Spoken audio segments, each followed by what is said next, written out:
रोहित यांनी यावेळेला पुन्हा आता मात्र पायावर करण्याचा प्रयत्न राहिला आणि त्याला दिशा दिली, वळवला बॉल, पाठवला पुन्हा एकदा सीमारेषेच्या पलीकडे.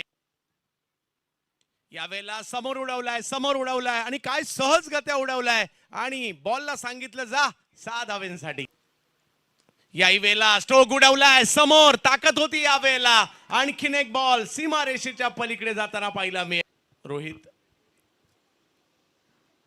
पुन्हा एकदा तेच रिझल्ट तोच आणि अगदी आता लांब लांब लांब लांब लचरला 29 वर पाठवलंय.